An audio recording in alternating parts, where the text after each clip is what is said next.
जी अस्सलाम वालेकुम। कैफ 6 आज के लेक्चर का आगाज़ करते हैं। Lecture number 74। आज के लेक्चर में interest rate hedging through forward के क्वेश्चन डिस्कस करने हैं हमने, और interest rate hedging through futures का कंसेप्ट समझना है। सबसे पहले बताइए, interest rate hedging through forward के क्वेश्चंस कितने स्टूडेंट्स ने किए हैं और कितने स्टूडेंट्स को इसमें कोई प्रॉब्लम आई है?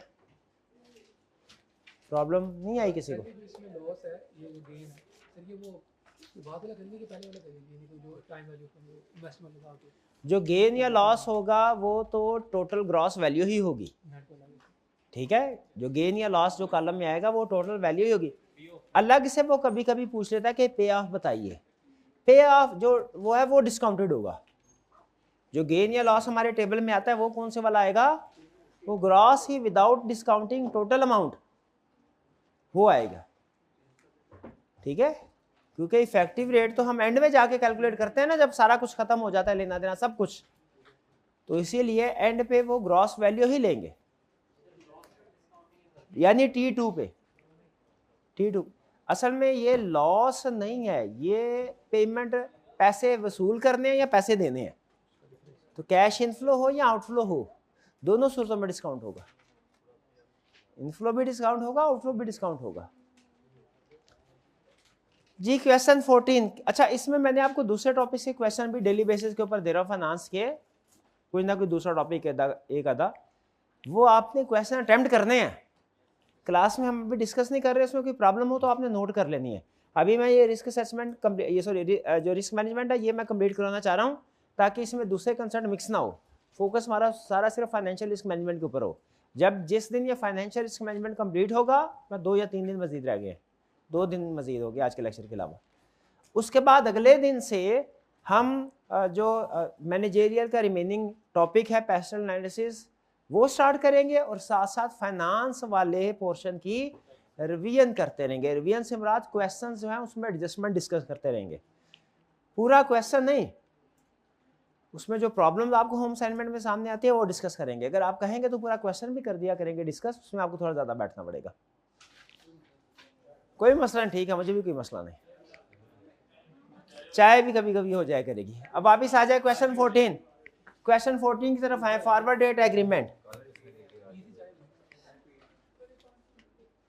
सबसे पहले ए विल नीड टू बारो ₹5 million in 3 months time. In 3 months time, A will need to borrow ₹5 million. In 3 months time का मतलब क्या है? 3 महीने बाद के 3 महीने के लिए, 3 महीने बाद। For a period of 6 months, 6 महीने के लिए। A 3V9 FRA for principal amount of ₹5 million is available at 5.4%-5.36%. 3V9 FRA समझ रहे हैं क्या लिखा हुआ उसने? कि फॉरवर्ड डेट एग्रीमेंट 3 महीने बाद बारो करने का और 9 महीने बाद रीपे करने का। यानी ड्यूरेशन कितनी हुई? 3 महीने बाद बारो करना, 9 महीने बाद रीपे करना है, ड्यूरेशन 6 महीने। देखिए FRA सही सेलेक्ट किया उसने, 5 मिलियन का ही करना चाहिए था। कह रहे अवेलेबल एट 5.40-5.36%। इसका क्या मतलब है? 5.40 5.36 एक बैंक का बोरोइंग रेट है, एक बोरोइंग रेट है, एक डिपॉजिट रेट है। हम जब बारो करते हैं तो कौन सा रेट मिलता है? ज्यादा वाला, और डिपॉजिट करवाते हैं तो थोड़े वाला। तो बारो करने हैं कि डिपॉजिट कर रहे हैं इसमें, तो कौन सा रेट लगेगा? हायर वाला। उसने साइंस खेल लिया, साइंसदान ने 5.36 की बजाय 5.40 पहले कर दिया, लेकिन इससे कोई फर्क नहीं पड़ता। हमारा कंसेप्ट पक्का है क्या? वो ये समझ रहा है हमने ये रेट लगाया हुआ कि पहले वाला थोड़ा होगा बाद वाला ज्यादा। नहीं, हमें तो पता है higher rate, borrowing rate higher rate होगा, वो चाहे पहले हो चाहे बाद में हो, ठीक है। तो यहाँ पे जो लॉक हुआ रेट वो कौन सा है? 5.40 को टिक कर ले। कह रहा है व्हाट विल बी पे ऑफ टू कंपनी। पे ऑफ को अंडरलाइन करें। पे ऑफ पेमेंट कितने की होगी, सेटलमेंट कितने की होगी? इफेक्टिव रेट नहीं पूछ रहा, पे ऑफ आउटकम में भी पे ऑफ यानी जो गेन या लॉस की डिस्काउंटेड वैल्यू है वो। पे ऑफ क्या होता है? गेन या लॉस नहीं होता, पे ऑफ डिस्काउंटेड वैल्यू होती है पे ऑफ गेन या लॉस की, यानी जो सेटल होगा। T2 वाली वैल्यू नहीं पे ऑफ है, T2 वाली वैल्यू नहीं है, T1 वाली, T2 वाली है जो अनडिस्काउंटेड होती है। T1 वाली कौन सी वैल्यू होती है? डिस्काउंट। इफ अगर हमने does not by the FRA and at the end of month 3 6 month KIBOR is 6.25%, तो अब टोटल पे ऑफ कितना होगा इस सूरत में? अब गेन लॉस तो कोई होगा नहीं, जो भी अमाउंट होगा इंटरेस्ट ही होगा। किस रेट पे होगा? इसको कितना देना पड़ेगा इंटरेस्ट रेट? 6.25%। कितने महीने के लिए? कैलकुलेट करें। 5 million multiplied by 0.0625 multiplied by 6/12, यही आएगा ना? 15625 यही है जी। मैच?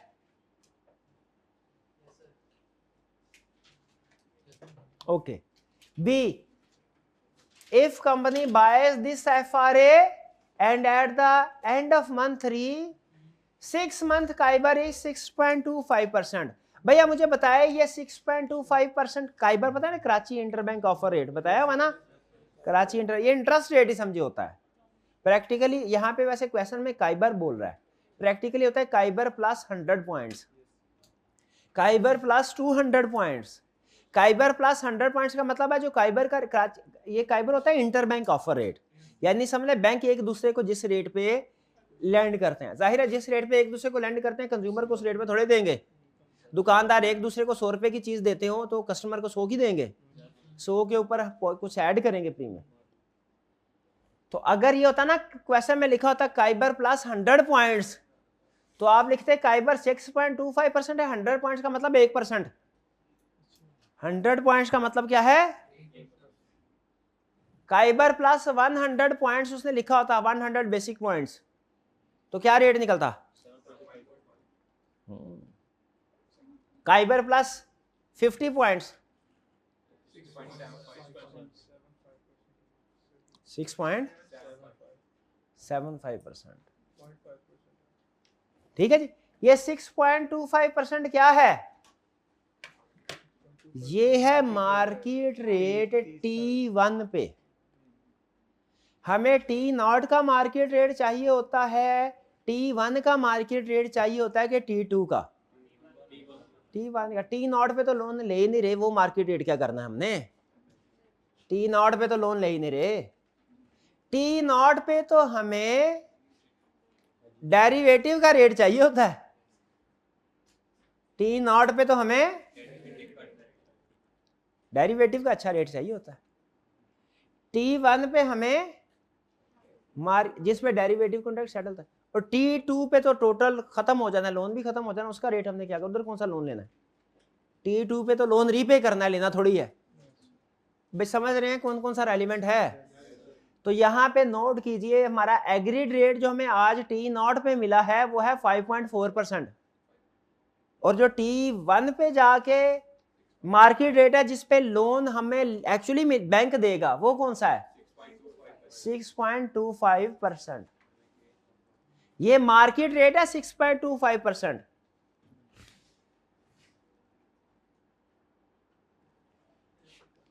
अब बताइए 6.25% है मार्केट रेट, तो इस पे हमें स्ट्रेटजी क्या बनी हमारी? स्ट्रेटजी बनी बाय 3V9 FRA और 5 million eight the rate of 5.4। ये तो लिख लिया आप, पहले लिख लिया।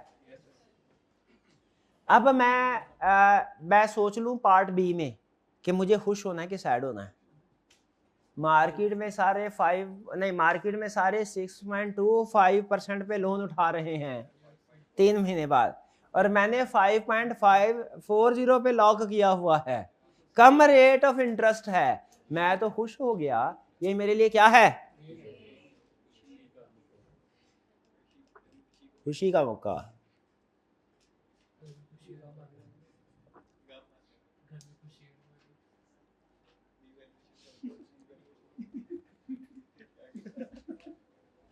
घर में खुशी गेन है, गेन की अमाउंट क्या होगी? है कोई जो कैलकुलेट करे? 5 मिलियन मल्टीप्लाइड बाय 1.35% आएगा डिफरेंस। 5 मिलियन नहीं कैलकुलेट कर आपसे ना हो पाएगा। 5 मिलियन मल्टीप्लाइड बाय 0.0625 माइनस 0.0540, ये मैंने क्या किया भला? 0.0625 और 5 पॉइंट डिफरेंस इसका और इसका, लेकिन यहां पे खत्म नहीं की कैलकुलेट। आप समझ रहे खत्म हो गई है? आप समझ रहे हैं ना खत्म हो गई है, पहले तो हो जाती थी। हाँ जी, अब पीरियड जहां जहां इंटरेस्ट, जहां जहां लोन वहां वहां पीरियड, ये सही है। ये लोन वाला अच्छा था ना, जहां जहां लोन वहां पीरियड। तो मल्टीप्लाइड बाय 6/12, गेन आया 21250। बोले सही है कि नहीं? गेन आया 2। अच्छा, ये गेन क्या होगा? पेमेंट में ऐड होगा लेस होगा? लेस होगा। वो पेमेंट है, ये गेन है, नेट होगा। अच्छा, ये गेन ग्रॉस है, T2 पे है, T1 पे नहीं है, यानी ये ग्रॉस अमाउंट है। अगर आपने उसको सेटलमेंट कैलकुलेट करनी है तो इसको डिवाइड करेंगे, डिस्काउंट करेंगे, पे ऑफ निकालने के लिए डिस्काउंट करेंगे। पहले टेबल पूरा बनाने के पहले पे ऑफ कर लें। तो 21,200 इसी को डिवाइड कर दें, divided by 1 plus market rate के एग्रीड रेट, डिस्काउंट डेरिवेटिव के रेट से होगा कि मार्केट रेट से होगा? मार्केट रेट यानी 6.25% है, 0.0625 multiply by 6 divided by 12 bracket 1, यह 20606, यही है। लेकिन ये पे ऑफ है, ये टेबल में नहीं आना, टेबल में वही आना, क्या था? 21250। हुआ कि नहीं कैलकुलेट? यार ये सारा सवाल होने के बाद बोलता, समझ नहीं आया था यार, टॉपिक ही समझ नहीं आया। शाबाश, वो भी टॉपिक एंड होने पे बोला टॉपिक नहीं आया। अभी अगले हफ्ते पता है भाई ने क्या कहना है, फाइनेंस ही समझ में नहीं आई। देखिए यार, ये जब बोल रहा है ना, मैं ऐसे कहना नहीं चाहिए, वैसे मेरे को टेंशन ही हुई है उस सेंस में, जब भी बोल रहा है ये।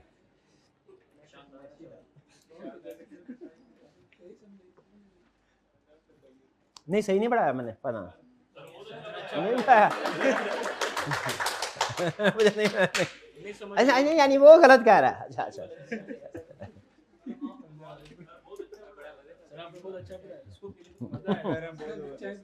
अच्छा, बहुत अच्छा पढ़ाया, ये कह के तुम्हारा हासा क्यों निकल जाता है? चले वापिस आ जाए वापिस। नहीं, अब तो मैं इसको कैलकुलेट करूंगा, इसको, ये इसने मेरा रिस्क बढ़ा दिया है, ये वाला सेकंड वाला अब मैं कैलकुलेट करूंगा। आ जाए,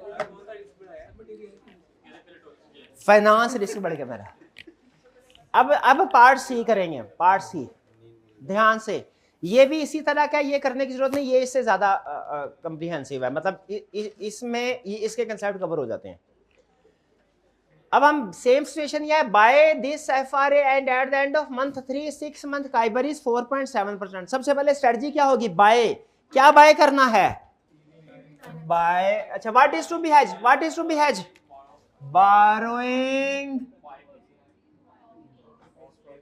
borrowing of rupees 5 million in 3 months का मतलब क्या होता है? 3 महीने बाद।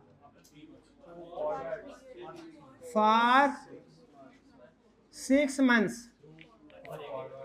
Through forward. Clear?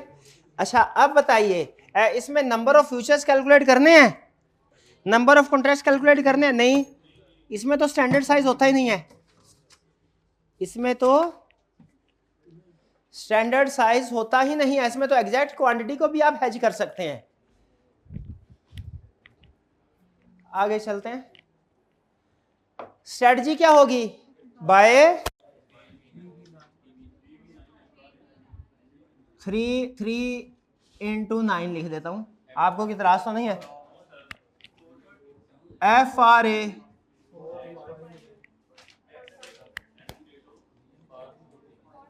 For 5 million eight the rate of, ये डिपॉजिट रेट है, ये बारो कर रहे हैं, बोरिंग रेट लगेगा eight the rate of 5.40%। Clear? अब क्या करना है हमने? गेन या लॉस कैलकुलेट करना है।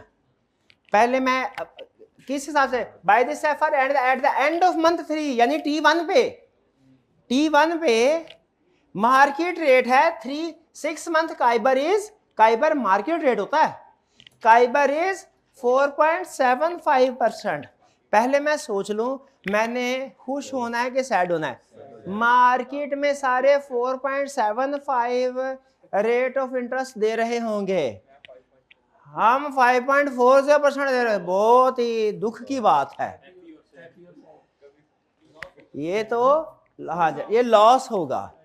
अब दूसरी चीज, लॉस की कैलकुलेशन करनी है। लॉस की कैलकुलेशन कैसे करनी है? ये कैलकुलेशन जरा देखिए, कैलकुलेशन होगी is equal to 5 million multiply by difference कितना है? अच्छा एक मिनट, अरे मुझे ये बताइए, मैं वो जो 6/12 है उसे एंड में मल्टीप्लाई करूं कि यहीं पे कर दूं? यहीं पे ना कर दूं? ओके यहीं पे कर देता हूं, आप कहते हैं तो फर्क तो कोई नहीं पड़ेगा, पहले करें बात, फर्क तो नहीं पड़ेगा, पक्का है ना? लेक्चर के एंड पे आपने बताना है इसमें कोई हिकमत थी कि वैसे ही। अच्छा आगे चलते हैं, डिफरेंस क्या है? ये क्या था? लॉस था ना, इनटू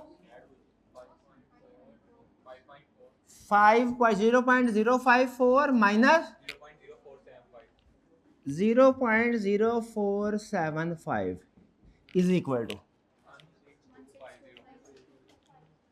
16250। ये है लॉस, पे ऑफ नहीं है, ये क्या है?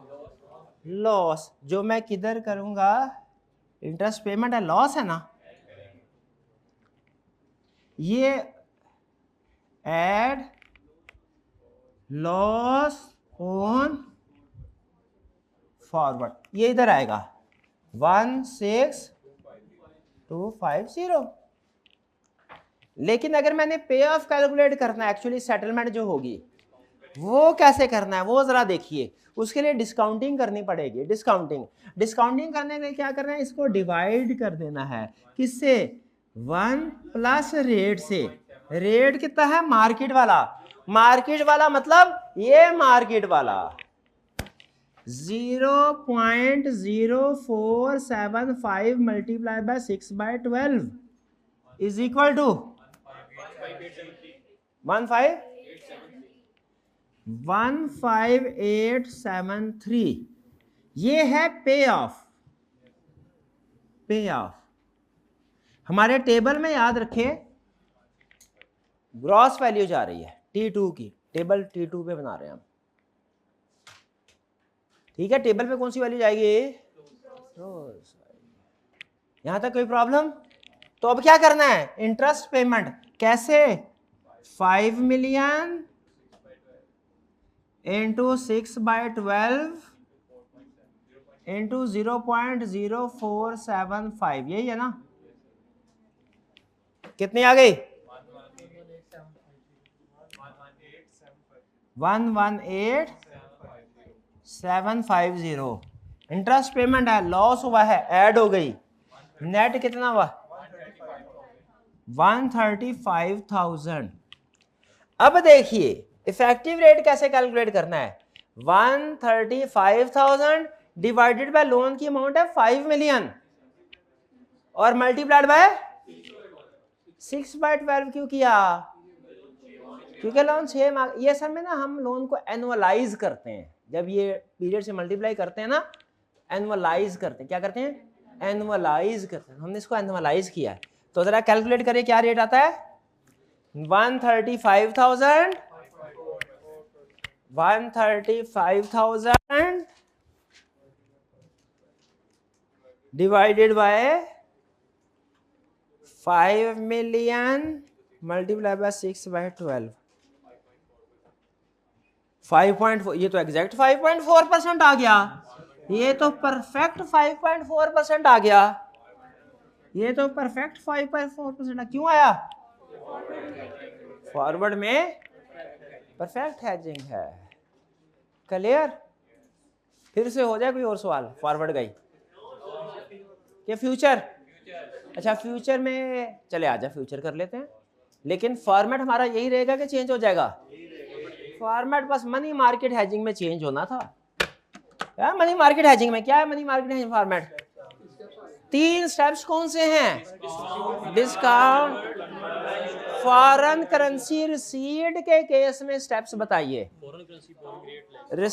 Discount at the rate of foreign currency borrowing, convert at spot rate, और फिर add interest at the rate of local currency deposit rate. और अगर यही फॉरेन करेंसी पेएबल की मनी मार्केट हैजिंग करनी हो तो discount at the rate of foreign currency deposit rate, convert using spot rate, और add interest at the rate of local currency borrowing rate. ठीक है ना? आइए आगे चलते हैं अब लर्निंग ऑब्जेक्टिव 10 की तरफ। यहां से निकल के मनी मार्केट हैज में मुझे आप ले जाएंगे? नहीं ऐसे alert interest rate hedging through futures. Futures बोल भाई, क्या सवाल है मेरे भाई का? बोल ले यार।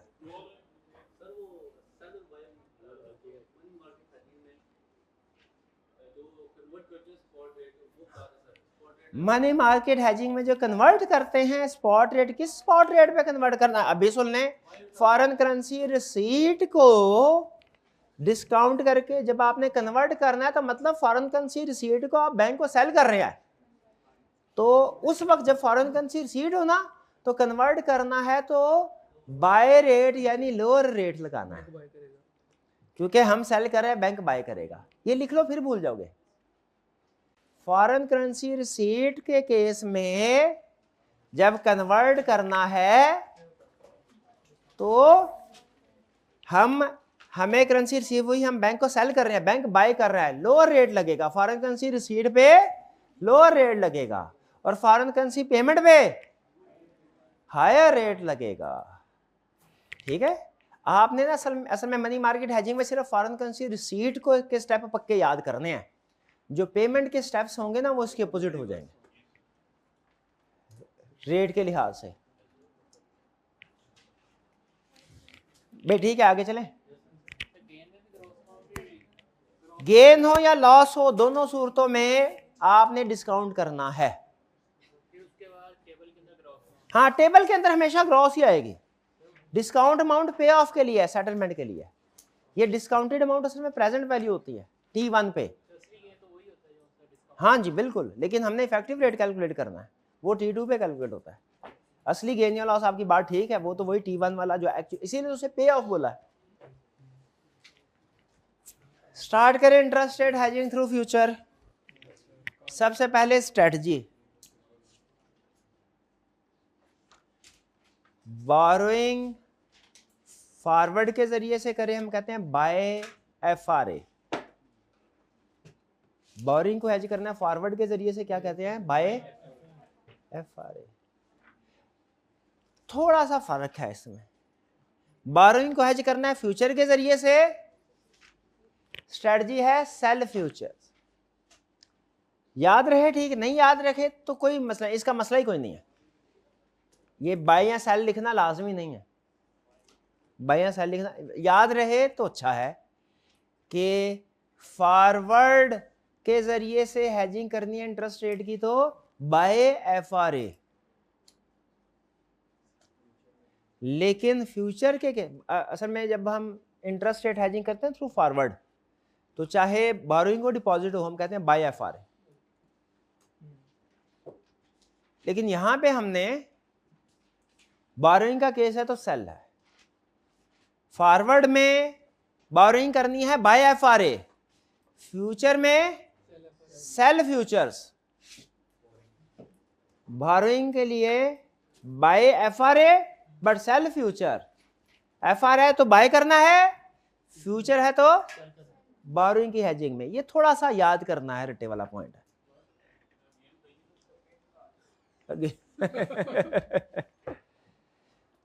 To hedge borrowing,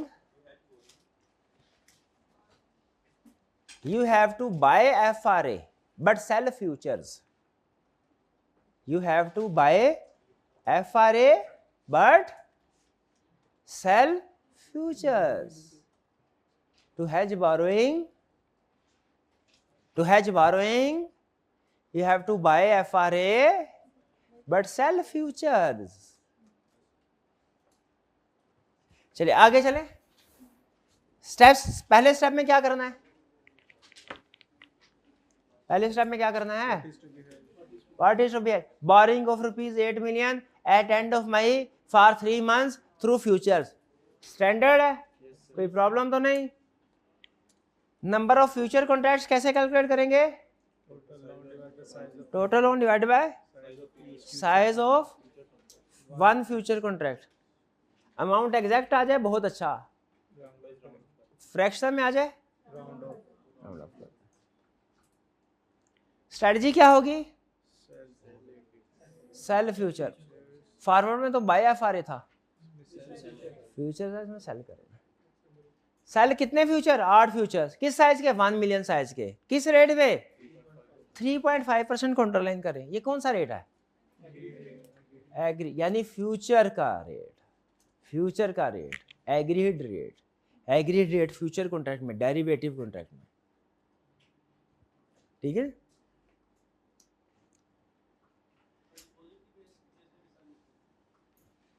डिपॉजिट के केस में ऊपर लिखा हुआ है बाय करेंगे फ्यूचर्स, अपोजिट होता है ना। गेन या लॉस ऑन फ्यूचर कैसे कैलकुलेट करेंगे, उसी तरह, इस तरह पहले देखेंगे फेवरेबल है कि अनफेवरेबल है, उस लिहाज से डिसाइड करेंगे गेन के लॉस। फिर कैलकुलेशन कैसे करेंगे, number of futures, size of future into minus period of loan. कैसे आ गया, जहां जहां लोन वहां वहां पीरियड। लेकिन मुझे इसमें एक छोटा सा इख्तलाफ है, ये पीरियड एंड में है रेट के बाद, इसे लोन के साथ कर दे। ये पीरियड रेट के साथ है, इसे लोन के साथ कर दे। पीरियड रेट के साथ है, लोन के इसे सॉरी ये साइज ऑफ फ्यूचर के साथ कर दे। पीरियड रेट के साथ है, इसे साइज ऑफ फ्यूचर के साथ कर दे। अब आप बोले कि सर इससे फर्क तो कुछ नहीं पड़ेगा, अमाउंट, हाँ हिकमत, हिकमत एंड हिकमत फौरी तौर पे समझ नहीं आती।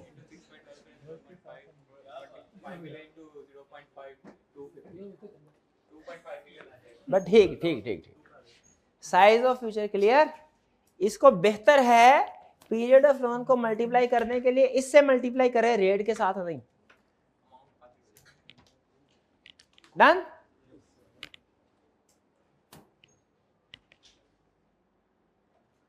फिर क्या करना है, calculate net payment and effect. इसमें कोई डिस्काउंटिंग वगैरह नहीं है, इसमें वो T1 T2 वाला कंसेप्ट नहीं है। इसमें क्या होगा, इंटरेस्ट पेमेंट करनी है eight the rate of market rate, gain या लॉस एलएस नेट पेमेंट, बाकी सारा काम वही, इफेक्टिव डेट भी वैसे ही निकलेगा जो फॉरवर्ड में किया है। क्लियर? एक सवाल, गेन या लॉस कैलकुलेट किया आपने? गेन या लॉस कैलकुलेट किया? $1,000,000 क्वेश्चन, क्या आप गेन या loss through price ticks calculate कर सकते हैं? उसमें क्या होता है, पहले वैल्यू ऑफ टिक आता है कि पहले number of ticks? Value of tick, value of tick. अच्छा, मैं एक कैलकुलेशन मैं करके दूंगा, एक आपने करनी है। चले वैल्यू आप कर लें, नंबर ऑफ टिक्स मैं कर लेता हूं। नंबर ऑफ टिक्स मैं कर, नंबर ऑफ टिक्स कितने होंगे? Agreed rate minus market rate multiply by 10,000 multiplied by, ये मैंने नंबर ऑफ टिक्स कैलकुलेट कर दी है। वैल्यू ऑफ टिक कैलकुलेट करें, size of future divided by, गलत, हाँ, size of future multiplied by period फिर डिवाइडेड बाय 10,000। एनुअलाइज नहीं करना लोन को एनुअलाइज नहीं करना। नहीं समझ आई बात की? नहीं आई। अब अभी कैलकुलेशन करते हैं तो समझ आ जाएगी। हाँ, एक चीज और बतानी है आपको, इसमें एक चीज और बतानी है। ये तो मैंने आपको बता दिया, कैलकुलेशन ऑफ गेन और लॉस यूजिंग प्राइस टिक्स कैसी होगी? Number of futures multiply by tick by number, formula वही है, फार्मूला में नहीं पता, फार्मूला देखें वही है, फर्क किस चीज का बड़ा है? नंबर ऑफ टिक्स भी वही है। टिक वैल्यू में याद रखें, साइज ऑफ फ्यूचर को आपने लोन पीरियड से मल्टीप्लाई करना है, फिर 10,000 से डिवाइड करना है। क्यों लोन पीरियड से मल्टीप्लाई क्यों कर रहे हैं? क्योंकि बोरोइंग साल से कम पीरियड के लिए है, उसको हम एनुअलाइज करते हैं। उसको हम क्या करते हैं? एनुअलाइज, यानी साल प्रोपोर्शनेटली साल में कितनी अमाउंट होगी पूरे साल की, ठीक है? तो इसीलिए पीरियड से मल्टीप्लाई करना है, समझ गए? T1 T2 वाली बात इसमें है ही नहीं, इसमें नहीं है। इसमें सेटलमेंट, कैश की सेटलमेंट एंड पे होगी, इसमें नहीं है T1 T2, ठीक है जी। अब जो चीज है वो ये, price and interest rate future, future में आपको फ्यूचर का रेट नहीं बताएगा कि future contract of 1 million size is available at 4%, ये नहीं बताएगा। कहेगा 1 contract of future for 1 million, the price is 96 rupees, 96 नहीं 96। फ्यूचर इंटरेस्ट रेट हैजिंग का जो फ्यूचर होता है, इसका रेट नहीं बताया करता, प्राइस बताता है। प्राइस का कंप्लीमेंट रेट होता है, यानी प्राइस 96 है, रेट 4%। प्राइस ऑफ फ्यूचर 97 है, रेट 3%। प्राइस ऑफ फ्यूचर 92.5 है, तो फ्यूचर का एग्रीड रेट क्या होगा? बस इसमें यही चीज ध्यान रखनी है, एक ही चीज आपके लिए नहीं है। एक तो ये कि वो टिक वैल्यू कैलकुलेट करे, पीरियड से मल्टीप्लाई करना, ये आपके लिए नया है कंसेप्ट। दूसरा नया कंसेप्ट क्या है आपके लिए? सिर्फ कि उसमें आपको डायरेक्ट रेट नहीं देगा, इनडायरेक्ट प्राइस ऑफ फ्यूचर देगा, ठीक है? प्राइस ऑफ फ्यूचर देगा, आपने उसको 100 के साथ माइनस करके रेट कैलकुलेट कर लेना, ठीक है? कहेगा price of short term interest rate future is 94%, price of short term interest rate future is 94%। तो इसका मतलब है फ्यूचर का एग्रीड रेट ऑफ इंटरेस्ट कौन सा है? 6%, समझ रहे? नहीं समझ आए? नहीं। एग्जाम्पल, ठीक है। इफ प्राइस ऑफ STIR का मतलब क्या है? Short term interest rate future is 95.5, it indicates interest rate क्या है? ग्रेड 4.50। आइए क्वेश्चन करते हैं। क्वेश्चन 16 करें कि 17 करें? जैसा आप कहें। हाँ, दोनों एक तकरीबन है। 16 कर लेते हैं। उसकी रीज़न ये है कि 16 में ना राउंडिंग ऑफ होगी। ये आपके लिए शायद थोड़ा सा ही मुश्किल हो। जो 17 है इसमें राउंडिंग ऑफ नहीं है, क्योंकि 1 मिलियन का फ्यूचर कॉन्ट्रैक्ट है, 8 मिलियन ले रहे हैं, वो डायरेक्ट 8 नंबर ऑफ फ्यूचर आ जाएंगे। यहाँ पे 57 मिलियन है, एक 10 मिलियन का है, तो 5.7 राउंडिंग ऑफ आती है। बाकी जैसे आप कहते हैं 16 करें 17? 16 कर लेते हैं, चले ठीक है।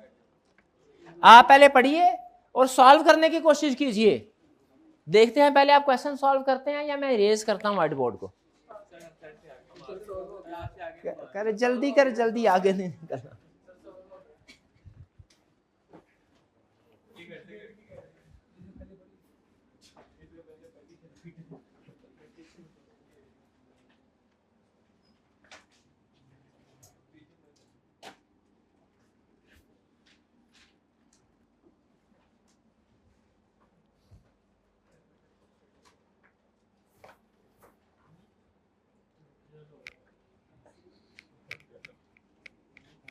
चुप करके क्वेश्चन सॉल्व करें।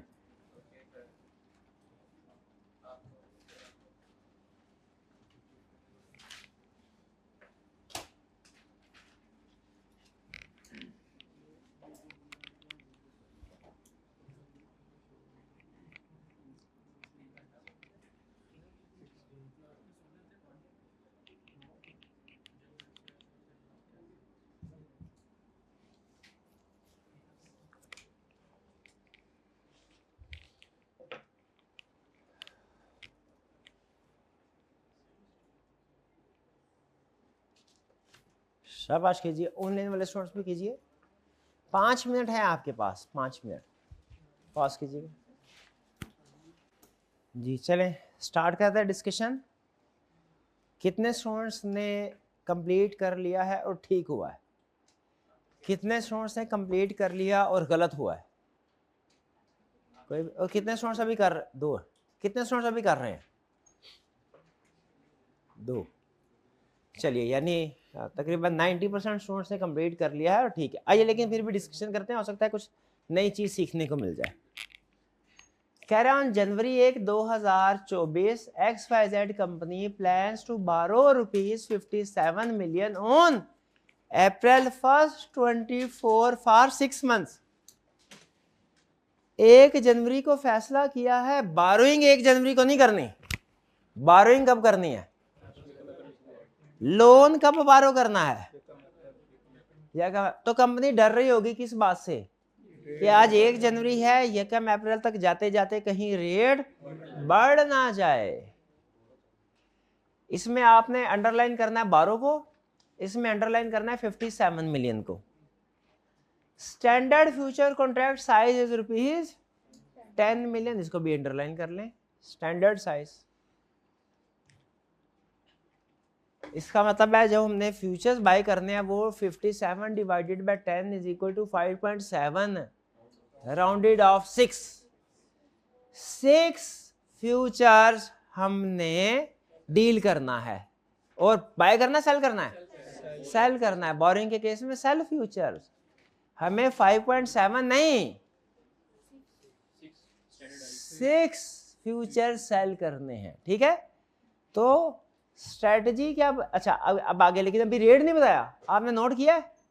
अभी उसने फ्यूचर का रेट नहीं बताया। अब जरा गौर से सुनिएगा, इसमें रेट्स भी समझने वाले हैं।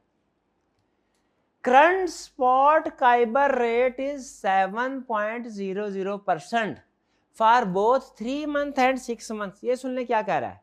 काइबर रेट होता है मार्केट का रेट। कहता है आज आप 3 महीने के लिए लोन लें या आज आप 6 महीने के लिए लोन लें, दोनों सूरतों में रेट ऑफ इंटरेस्ट 7% मिलेगा। हमने कहा दोनों ही नहीं चाहिए, आज लोन लेना ही नहीं, इसका मतलब ये इररेलेवेंट है। Current काइबर rate is 7% per annum for both 3 months and 6 months। यहां से लेकर यहां तक सारा क्यों, ये आज यानी 1 जनवरी का मार्केट रेट ऑफ इंटरेस्ट बता रहा है। चाहे 3 महीनों के लिए लोन लें, चाहे 6 महीने के लिए लोन लें, आज 1 जनवरी को किस रेट ऑफ इंटरेस्ट में मिलेगा?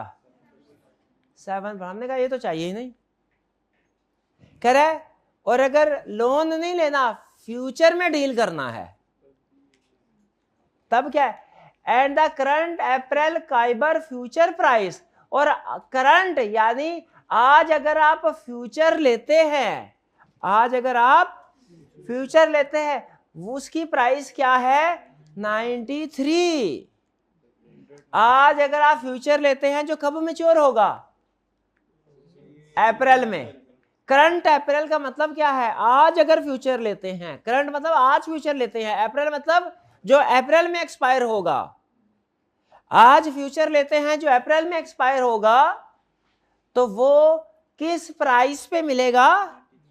93 प्राइस का मतलब किस रेट पे मिलेगा? 7%। इसका मतलब है आज अगर आप फ्यूचर में डील करते हैं, फ्यूचर एग्रीमेंट करते हैं, कौन सा रेट लॉक होगा? कौन सा रेट एग्रीड होगा? 7। समझ रहे हैं? इसका मतलब इस वाले हिस्से में ये जो सेकंड पैराग्राफ है ना, इसमें शुरू वाला आधा इररेलेवेंट है, बाद वाला आधा रेलिवेंट है, क्योंकि स्पॉट रेट हमारे लिए इररेलेवेंट होता है। हाँ, जो हेजिंग एग्रीमेंट वाला रेट होता है, लॉक इन रेट होता है, जो एग्रीड रेट होता है, वो हमारे लिए रेलिवेंट है। और वो कौन सा है? 7%। उसने हालांकि लिखा हुआ है प्राइस सेम है, दोनों सेम है, यानी आज का स्पॉट रेट भी 7% है आसान अल्फाज में, और आज का फ्यूचर रेट भी 7% है। लेकिन आपको बहुत क्लियर होना चाहिए कि हमने कौन सा रेट उठाया है, पहले वाला के बाद वाला? बाद वाला। स्पॉट रेट के फ्यूचर का रेट, समझ रहे हैं? हालांकि दोनों 7% ही है, लेकिन पता होना चाहिए कौन सा उठाया। कल क्लास को फर्क भी दे सकता है। ये समझ आई कि नहीं आई? तो स्ट्रेटजी क्या होगी अब हमारी? पार्ट ए में कह रहा है how should XYZ company hedge the interest rate risk using future contract. Hedging strategy बनाओ। बनाए hedging strategy. Sell 6 futures of April at for 6 months at the rate of 7% of 10 million size। दोबारा से तरतीब लगा के, sell 6 future contracts of 10 million size maturing in April at the rate of 7%। ये है आपके हेजिंग स्ट्रेटजी, या कैसे हेज करेंगे। इक्का दुक्का स्टूडेंट पार्ट ए में भी गेन या लॉस कैलकुलेट कर रहे थे। भाई पार्ट ए में तो वो कह रहा है बताओ मुझे हेजिंग स्ट्रेटजी क्या होगी, how should company hedge, company hedging कैसे करेगी। यहां तक क्लियर? अब आगे चलते हैं। नहीं है अभी नहीं, मैं तो भूल ही गया था। क्या बोल गया? सॉल्व करना। मैं समझा डिस्कशन ही करवानी है मैंने। ना सॉल्व करूंगा, नहीं करूंगा, मैं सॉल्व करूंगा। सॉल्व नहीं, मैं सारा करूंगा, ऊपर वाला भी सॉल्व करूंगा, मैं सारा ही सॉल्व करूंगा। मेरा सवाल मेरी मर्जी, अभी करूंगा। What is to be hedged? borrowing of rupees 57 million, if million in 3 months for 6 months through futures। भाई clear? Number of future contracts required कितने हैं? 57 मिलियन। एक फ्यूचर कॉन्ट्रैक्ट का साइज कितना है? एक कैलकुलेशन मैंने आपसे करवानी है ना की छोड़ूंगा नहीं मैं। 10 million divided by is equal, अभी नहीं, वो बारी आएगी थोड़ा तसल्ली से, ये आसान चीज थोड़ी जी। टिक वाली सही पहुंच गए, टिक वाली 57 10 दैट इज 6 राउंडेड ऑफ। भैया स्ट्रेटजी बनाए इंटरेस्ट रेट फ्यूचर की। ये भाई जो मुंह नीचे करके हंस रहा है, स्ट्रेटजी बना, स्ट्रेटजी सेल 8 हो गई हेजिंग, सेल 6 अप्रैल फ्यूचर, यानी जो अप्रैल में एक्सपायर हो रहे हैं, April future of 10 million size at the rate of 7%। कहां से आया? 7% ये वाला है ना, ये वाला है, ये तो 7 है ही नहीं। ओके ओके, इस पे टिक करें, ये वाला 7, ये वाला 7, हालांकि वो भी 7 लेकिन कंसेप्ट पक्का होना चाहिए। Eight the rate of 7.00%। इसका मतलब है अगर हमारी हेजिंग स्ट्रेटजी इफेक्टिव है ना तो रेट करीब 3 आएगा। गेन और अच्छा, अब क्या हुआ पार्ट बी, ये हमारा पार्ट ए है, ये क्या है?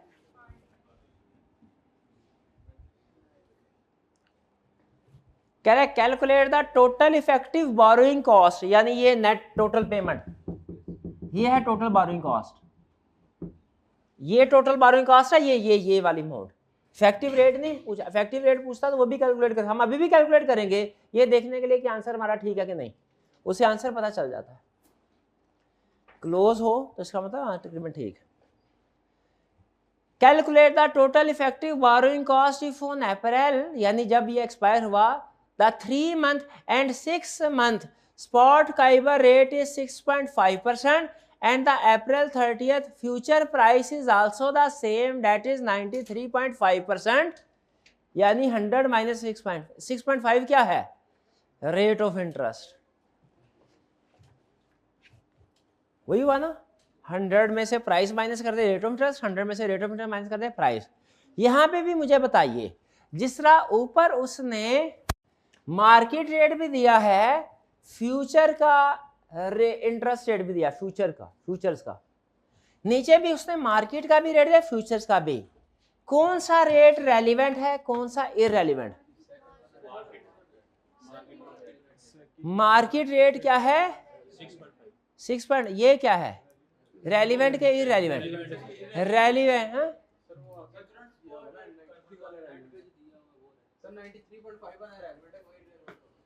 ये रेलिवेंट है, ये इररेलिवेंट है। क्या आपने अप्रैल में जाके दोबारा फ्यूचर खरीदना है? तो फिर फ्यूचर की प्राइस क्यों देख रहे हैं? अप्रैल में जाके तो लोन लेना है, अप्रैल में लोन मार्केट रेट पे जाएगा, जब मैच्योरिटी डेट आएगी तब मार्केट रेट रेलिवेंट होता है। आज के दिन 1 जनवरी का मार्केट रेट इररेलिवेंट है, लेकिन जिस दिन लोन लेना है 1 अप्रैल, इसका मार्केट रेट रेलिवेंट है, इसका फ्यूचर रेट इररेलिवेंट होगा, क्योंकि फ्यूचर एग्रीमेंट आज देना है, लेना है T0 पे फ्यूचर का एग्रीमेंट करना है। टी वैसे मैं समझाने के समझा रहा हूं, यहाँ पे T1 T0 का कंसेप्ट है नहीं, लेकिन समझा रहा हूं, समझा T0 पे फ्यूचर एग्रीमेंट करना है, T1 पे लोन एग्रीमेंट करना है। T0 यानी आज के दिन फ्यूचर का रेट रेलिवेंट है, मार्केट का नहीं, और T1 में मार्केट का रेट रेलिवेंट है, फ्यूचर का नहीं, क्योंकि T1 में जाके फ्यूचर एग्रीमेंट नहीं करना, वो तो मैच्योर होगा, उसको तो लोन लेना है। नहीं समझ रहे? तो अब मुझे बताइए, ये जो अप्रैल में जाके जब लोन लेना, 1 अप्रैल को, अप्रैल के महीने में, ये मार्केट रेट है और ये फ्यूचर्स का रेट, यानी अप्रैल में जाके अगर आप फ्यूचर्स में डील करते हैं ना, साइन करते हैं, एग्रीमेंट करते हैं अप्रैल में, तो ये रेट मिलेगा। लेकिन हम तो कर चुके हैं अपने हिस्से का 1 जनवरी को, तो ये हमारे लिए इररेलेवेंट है। अब तो हमने लोन लेना, और लोन हमें किस रेट पे मिलेगा, ये रेलिवेंट, हालांकि है सेम। आप गलत कंसेप्ट के साथ भी कैलकुलेशन कर देते हैं, आंसर सही आता, लेकिन कंसेप्ट पक्का होना चाहिए। कल कला को में भी वो चेंज कर दे, समझ रहे हैं नहीं? तो अब मार्केट रेट मैच्योरिटी डेट पे जब लोन लेना है, तब मुझे लोन किस रेट पे मिलेगा। अब अप्रैल में जाके मैंने एक्चुअली लोन एग्रीमेंट करना है साइन, वो मुझे किस रेट में मिलेगा, 6.5। अच्छा अब मैं देख लूं, मैं पहले सोच लूं गेन है कि लॉस है। मार्केट में सारे 6.5% पे कर रहे होंगे और मैं 7% पे कर रहा हूंगा। मार्केट में सारे 6.5 पे कर रहे होंगे, कम मैं ज्यादा पे कर रहा हूंगा, मेरे लिए क्या है, लॉस है। लॉस है ना, मेरे लिए क्या है, लॉस है। अब लॉस की अमाउंट कितनी है, number of futures multiplied by size of futures, period कितना है, मल्टीप्लाइड बाय पीरियड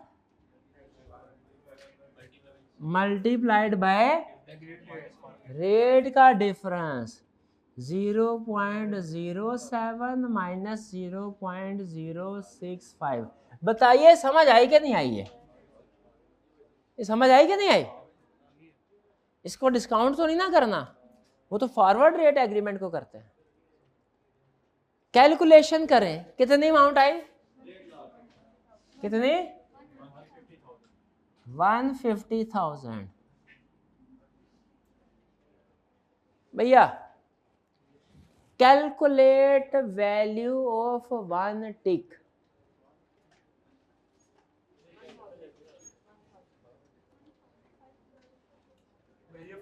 हाँ जी, शाबाश, 1000 वाला कौन था?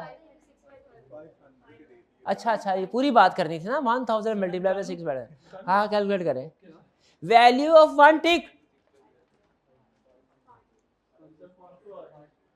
वैल्यू ऑफ 1 टिक 500। कैसे आया, 10 मिलियन डिवाइडेड बाय 10,000 नहीं करना ना, ये लोन है। 10 मिलियन मल्टीप्लाई बाय 6/12 फिर डिवाइडेड बाय 10,000 है, एनुअलाइज करके डिवाइडेड बाय 10,000 करना है। अब हिकमत समझ आई, पीरियड को एंड में क्यों नहीं लिखा था, हिकमत समझ आई, 500 आ जाएगा। और नंबर ऑफ टिक कितने हैं, ये मैं ही कैलकुलेट कर देता हूं, क्या सारी कैलकुलेशन आपसे करवानी है। देखा, मुश्किल काम बंदे को खुद ही करने चाहिए, उस्ताद को।